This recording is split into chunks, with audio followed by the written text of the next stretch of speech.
Hannibal and Piper here from the HannibalTV.com with a daily wrestling news update for you. Dynamite did a 0.3 rating from Long Island, New York last night.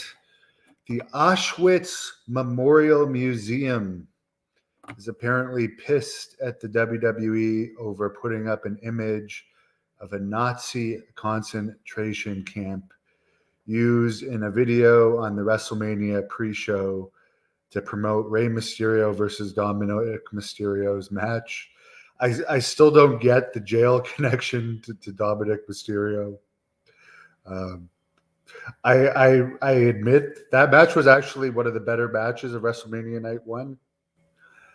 And he's over as a heel, but this kid's a spoiled rich kid. He's not a prisoner.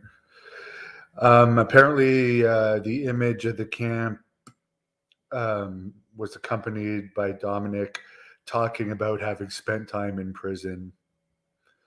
And then they put up an edited version later on with the Nazi concentration camp taken out. There's a new WWE documentary series in the works called WWE Recruits that John Cena is going to be both producing and appearing in. Now, let's hope now that UFC is... I could see there being more UFC stars in WWE, but let's hope they get rid of this hiring practice of hiring these college athletes rather than wrestlers that actually have wanted to be wrestlers all their lives and have toiled away on the independent scene. Because other than Brock Lesnar, Kurt Angle,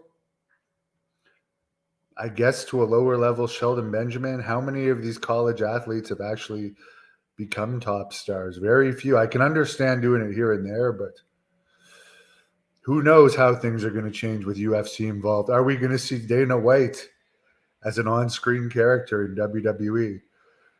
Are we going to see Vince McMahon appearing on UFC shows? It's all going to be under the same company. Could be very interesting. Are we going to see WWE angles on UFC shows? Are we going to see UFC angles on WWE shows? One thing's for sure, I doubt they're going to let UFC fighters on AEW anymore. Not that that was a big ratings getter. Apparently, Liberty Media, who own both F1, the Atlanta Braves, and Sirius FM, were also in the running to purchase WWE prior to Endeavor, the parent company of UFC, buying it, which apparently the deal was only finalized on Saturday. So, I mean, I'm disappointed Saudi Arabia didn't buy it, but the whole UFC connection, I don't know. It could turn into something interesting.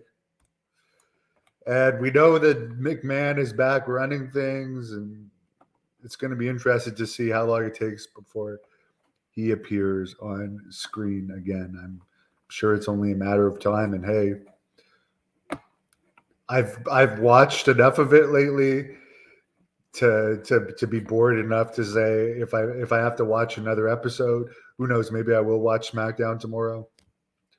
I'd rather see Vince McMahon on there than some of the boring crap I've seen and lifeless personalities I've seen recently.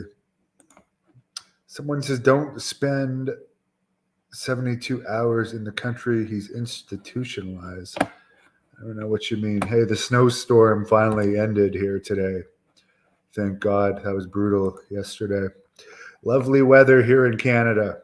Anyways, have a good night. I'm supposed to interview Brutus Beefcake at 6 p.m. So in 40 minutes, Brutus the Barber Beefcake, WWE Hall of Famer, will be strutting and cutting right here on the Hannibal TV. And then at 7 p.m. Eastern, Missy Hyatt will be joining Jack Kilby on the Great North Wrestling Podcast. I look like your chemistry teacher. That's funny. Very funny. Yeah, I don't think I would have been a very good teacher of anything other than stuff not to do as far as mistakes that I've learned from, luckily. See you guys at 7 with Beefcake. Thank you for watching the Hannibal TV. Please like this video if you enjoyed it and